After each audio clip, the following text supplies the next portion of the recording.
Chapter 10 Legend of the Incarnation of Dhumravarna as Shiva. Om Shri Ganeshaya Namaha. Sanakadi asked, O Lord, there are numerous incarnations of Dhumravarna. Please narrate the main legends.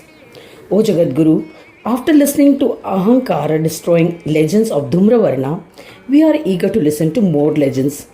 Shri Shiva replied, O eminent Munis, it is impossible to describe all the legends of the main incarnations of Dhumravarna.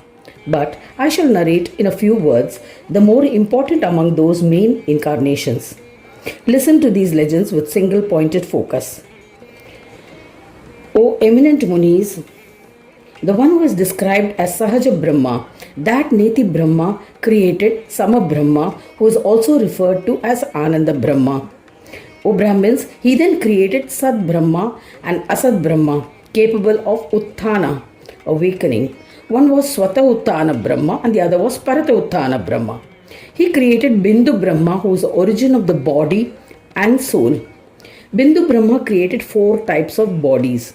They are Sthula, gross, Sukshma, subtle, Sama, equanimous, and Nada, sound, bodies. He later created the whole creation in the form of Vishwa. O Munis, it contained different aspects in the Vyashti or the collective form. O Maharshi, but these primordial Brahmas were devoid of knowledge and unable to perform any deeds. So they continuously meditated, performed penance, and chanted the mantra Yasmai Kasmai Namo Namaha. This mantra is the origin of all the seed mantras. The mantra contained the blueprint or seed of the universe to be created. After 100 years, Gajanana was pleased. He manifested and exhibited his form as a mantra. With his grace, they visualized in their hearts his form, which was effulgent, causal, and endowed with knowledge, as the Ekakshara mantra. On seeing the mantra, the 4 Brahmas were ecstatic and reverentially bowed to it. They commenced austere penance by chanting the Ekakshara mantra and meditated on Gajanana in the form of the mantra in their hearts.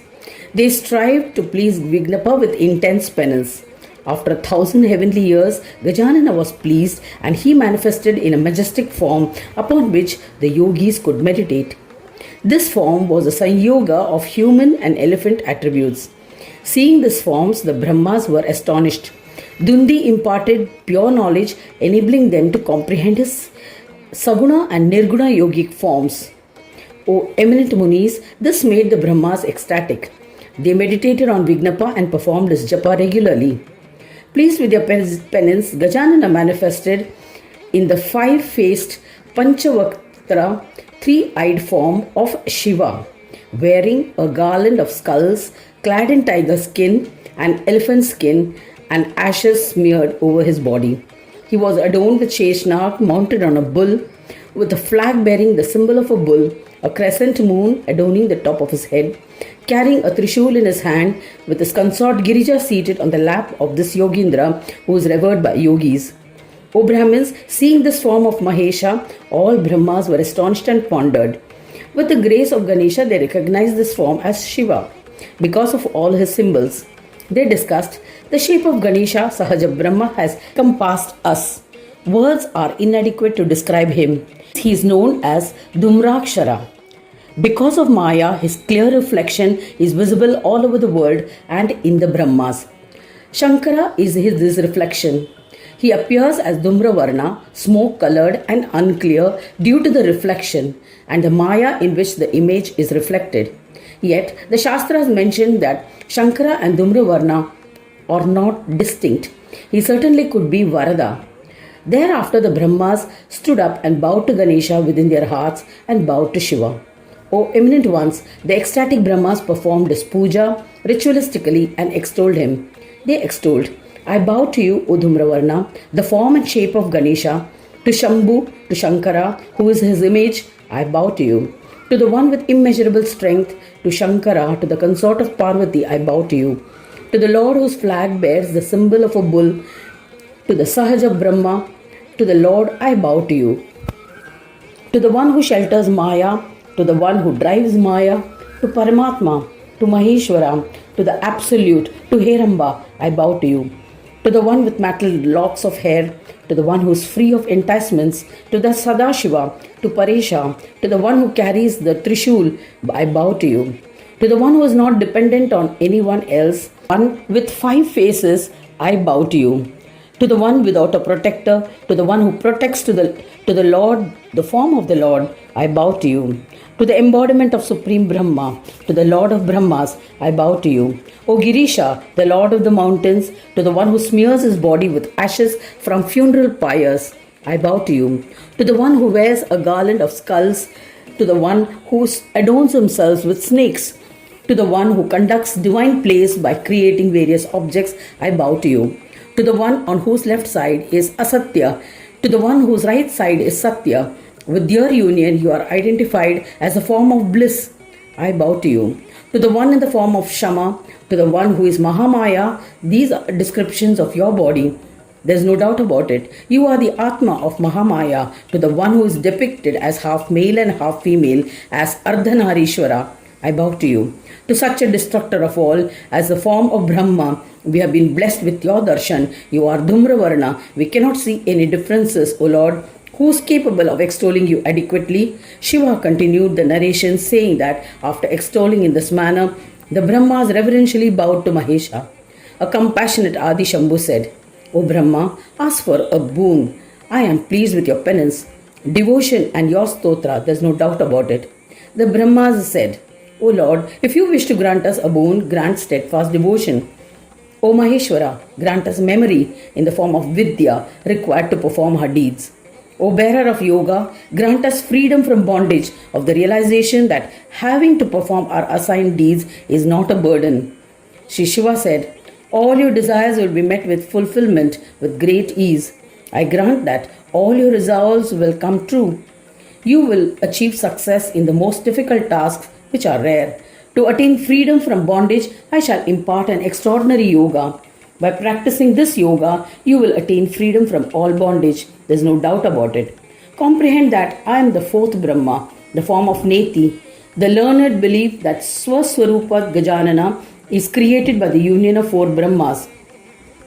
From an Amsha of the divine are created the triad of Sat Asat Sama Brahmas, who are self-dependent, as well as dependent or Paradhina.